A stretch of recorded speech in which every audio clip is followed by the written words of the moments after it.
استكبارا في الأرض ومكر السيء ولا يحيق المكر السيء إلا بأهله।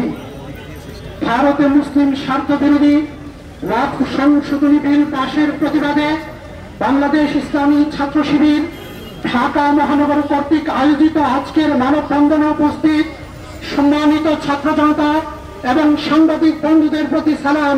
আসসালামু আলাইকুম ওয়া রাহমাতুল্লাহি ওয়া বারাকাতুহু। সম্প্রতি ভারতে ওয়াকফ সংশোধনী বিল পাশের মাধ্যমে ভারতের মুসলমানদের ধর্মীয় স্বাধীনতা, মালিকানা এবং অধিকারকে সরাসরি লঙ্ঘন করা হয়েছে। বাংলাদেশ ইসলামী ছাত্র শিবির এই পদক্ষেপের তীব্র নিন্দা ও প্রতিবাদ জানায়। ওয়াকফ বোর্ডে বাধ্যতামূলকভাবে 2 জন অমুসলিম সদস্য রাখার বিষয়টি ভারতের মুসলমানদের স্বাধীনতাকে ক্ষুণ্ণ করেছে। ভারতের 8 লক্ষেরও অধিক রক্ষিত সম্পত্তির উপর সরকারের হস্তক্ষেপের বিষয়টি ভারতের মুসলমানদের বিরুদ্ধে গভীর ষড়যন্ত্রের বিষয় হয়ে দাঁড়িয়েছে। এর পাশাপাশি ভারতের নাগরিকত্ব আইন পাশ, নাগরিকত্ব সংশোধনী পাশ, এনআরসি, হিজাব নিষিদ্ধকরণ, গরু জবাইয়ের উপর নিষেধাজ্ঞা, বারবার কোরআন অবমাননার মতো বিষয়গুলো এক ভয়াবহ ইঙ্গিত দেয়।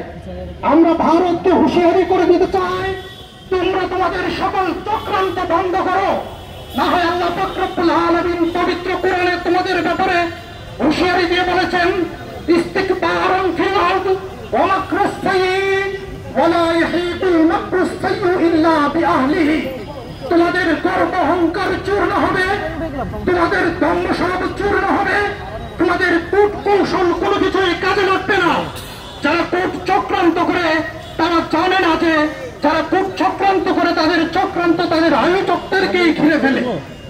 আমরা মনে করি ভারত একটি বহু ধর্ম এবং বহু জাতির দেশ। সেখানে ধর্মীয় সহাবস্থান ধ্বংস করে একক আধিপত্য কায়েম করার যে পায়তারা চালিয়েছে, এটা শুধুমাত্র ভারতের মুসলমানদের বিরুদ্ধে নয়, পুরো মানবতার বিপক্ষে দাঁড়িয়েছে। এটি মানবাধিকার লঙ্ঘিত হয়েছে।